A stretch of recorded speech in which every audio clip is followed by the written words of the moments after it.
Hey guys, I just wanted to pop in here and say my spring shop update is live. So if you see anything I make in this video that you like, you can check out my shop at salzonestudio.com. And of course, don't forget to like this video, and thank you guys so much for watching. Enjoy!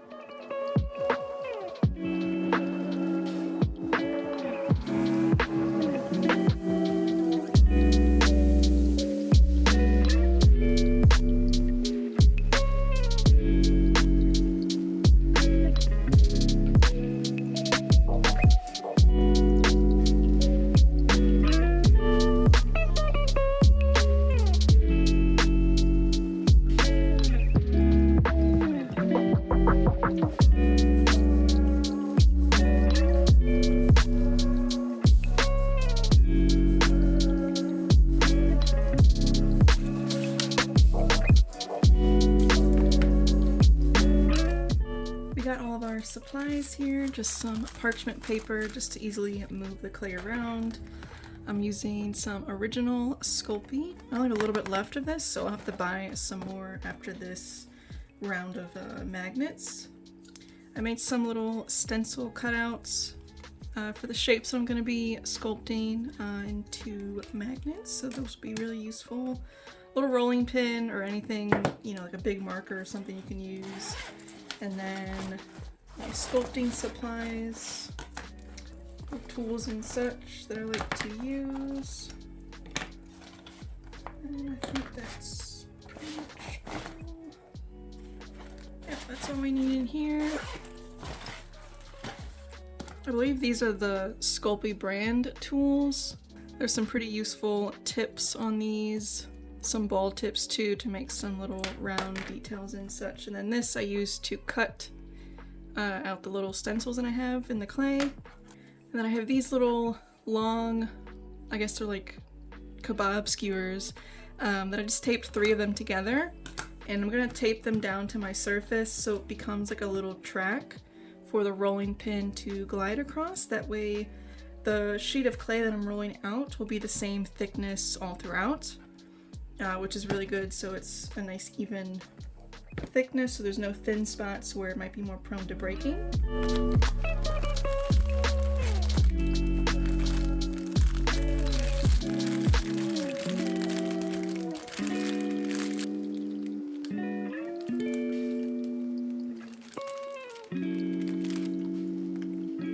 I'm probably gonna have to use the rest of this.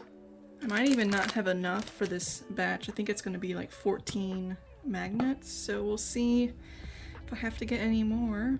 All I'm gonna do now is just take a little bit at a time, warm up the clay in my hand so it's more pliable, and then once I have this all warmed up, I'll start rolling it out into little sheets, and I can cut out my little shape, just trace around it on the clay, and it'll just be a nice little shape to then bake and paint and turn into magnets.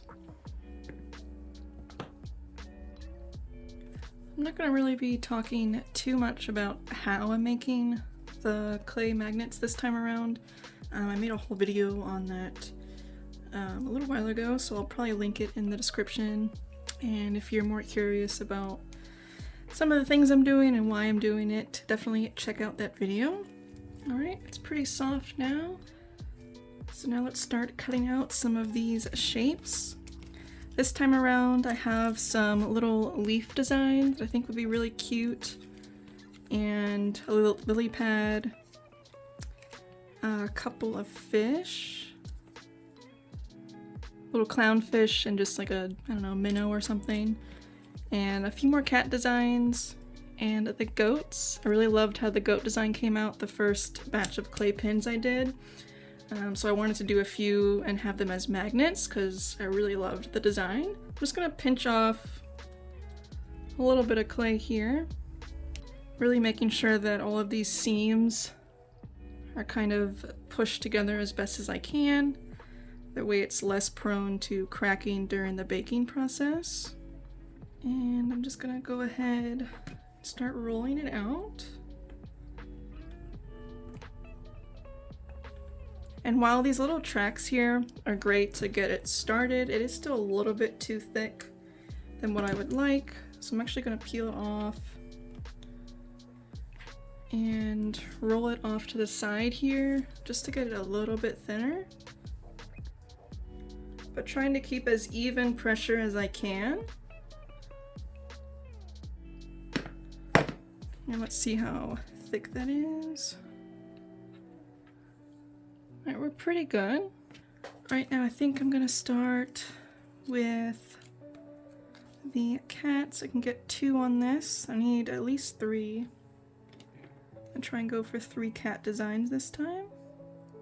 So just take your little knife tool. You can use an X-Acto knife if you have it, but this is just like a clay tool. That's essentially a knife.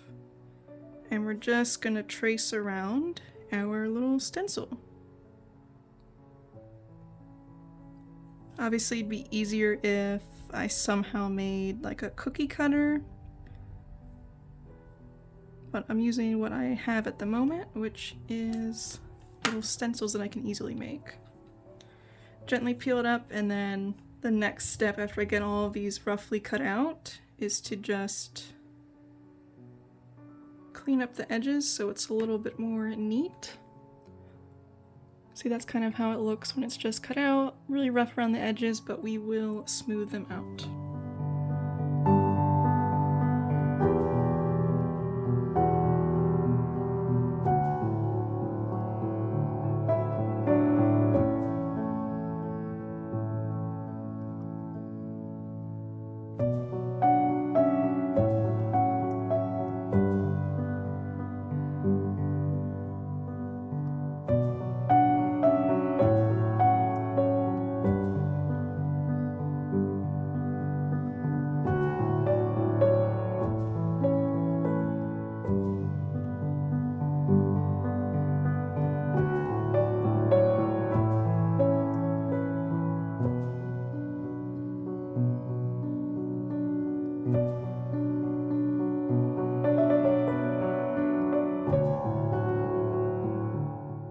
I did want to point out is as you're, using your stencils and tracing out your designs in the clay, after you roll it, take a look at the surface of the clay and see if there's any little air bubbles. It's kind of hard to see. Here's a better example. It's a little bit more extreme. There's some here actually too. You can kind of see the raised areas here and here. But this one is really big, so this is like a huge example, but you can see here there's an actual cavity of air inside and where the clay just hasn't stuck together. So that's what you want to stay away from as you're tracing out your little stencils. So this is all of the clay I have left, just a little piece here, and I ended up making 3 extra cats and a couple extra things as well, just to use up as much of this as I could. So now I need to get some more for future projects, but I'm happy that I only have a little bit of this old stuff left so I can get some new stuff.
A little side note here, this is like a DIY Stay Wet palette, and basically it's just a plastic plate with some wet paper towels and then a sheet of parchment paper on top. So it creates kind of a wet surface and it keeps your acrylic paint, if that's what you're using, very wet for quite a while, so you don't have to worry about the paint that you just mixed drying out, you know, in like 20 minutes or something. So did I mix too much paint here? Yes, but you know, it's better to have a little bit too much than not enough and have to try and remix the same color, right? So that's a little example of what you can do if you're using acrylic paint. Make a little Stay Wet palette, or you can buy them too, but you know, just make it if you can.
finish painting all of them. I even made a little color chart for if I ever want to use this color palette again, I can just easily remix them. So now we're going to be covering everything in resin. I have all my supplies out and ready to go. A lighter will help take care of some of the bubbles before I put it in the UV lamp. That's a quick little tip, just you'll see me do it, but basically just lightly go over it with the lighter and it'll pop a lot of those air bubbles. And then, let's see, this is the resin that I'm still using. I think I'm going to be trying a different one after I'm done with these 2 bottles.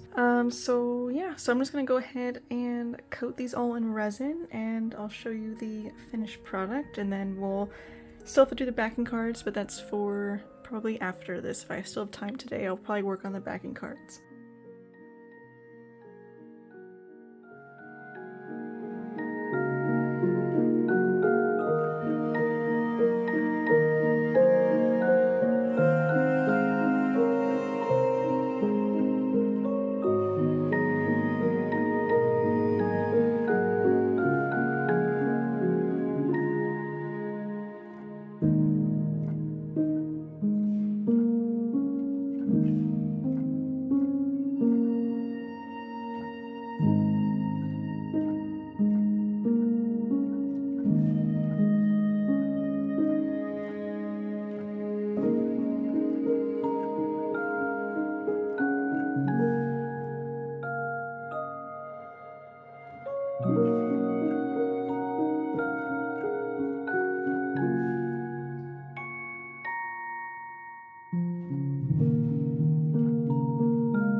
It's raining again today. It's been raining like the whole entire week. Today I actually had to water my ZZ plant, and this thing is getting huge. Actually, the next time I go to water this, before I do that, I'm gonna actually repot him because he's getting so close to the edge of the pot that it's gonna be super hard to get him out. But I will have to attempt because he is very clearly outgrown that pot. But anyway, let's get back to finishing the clay pins. I just have to put the magnets on and then put it all together in their packaging with the backing cards and the clear sleeve, and then they'll be done. Thought I would bring this little plant over here while we work on the magnets some more. I don't know how he survived this long. My cat's even chewed some of the tips off, but he's doing well. So he will keep us company over here while we finish the magnets.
these prints, little mini Polaroid prints, and some bookmarks, and all my backing cards for my magnets that I have to cut out. So we're gonna go ahead and cut all of these, laminate ones that need to be laminated, and yeah, let's get into that. For my larger prints, this is a 13 by 19 sheet of paper, and I have several prints printed on it. So to cut this down, I usually just use a really long 24-inch ruler and a nice sharp X-Acto knife for placer blades, often when it starts taking you way too long to cut one sheet of paper. And yeah, I'll just cut it down to size with this. Sometimes when it gets small enough, I'll use my guillotine cutter. But because it's so long right now, I have to cut it down a little bit smaller.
I don't know which one I like better. I think I like them both just the same. And here are some of the new prints this time around. These are like little Polaroid prints. You can like hang them up. Really cute. So these are some cactus ones, and then we have these two little kind of vintage style ones.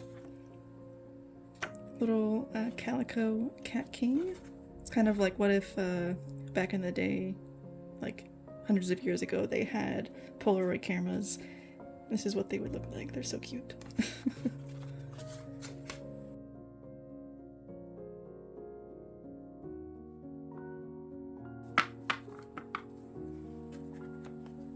I only have 3 misprints this time around. This one, can't really see it that well, but it looks like the printer ran out of ink right here and kind of skipped it. And then this one, little dot right here. And this one, it's so annoying. A little piece of black dirt got underneath the lamination, like dead center. So that's really annoying to look at. So these I'll either keep for myself, maybe hang this on my wall, or I might put this in as like a little freebie in someone's order. They're still usable, it's just not a perfect print, so yeah. Here's a little example of me hanging them up, the little Polaroid prints on this little set of string lights, little fairy lights. And I think it looks super cute.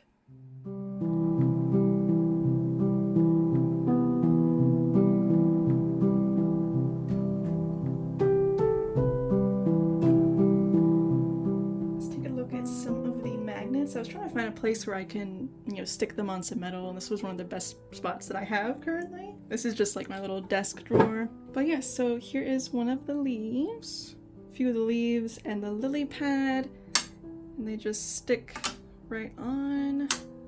Here's a picture of the back, just the magnet on there. I think it's like a super cute little set if someone wants. And then a couple of the goats. I think the goats are definitely like top tier favorite of mine. And then some of the cats. I really like this one. This one, the green in the eye is showing up a little bit more blue on camera, but it's a lot more distinct in person. And then a couple of the fish look super cute together as well. And if you're interested, they're in the shop at salzonestudio.com. Let me know which little guy is your favorite this time around. I think this is like my 3rd or 4th time doing clay pins or magnets, and I just can't get enough of them. I think they're just so fun to make.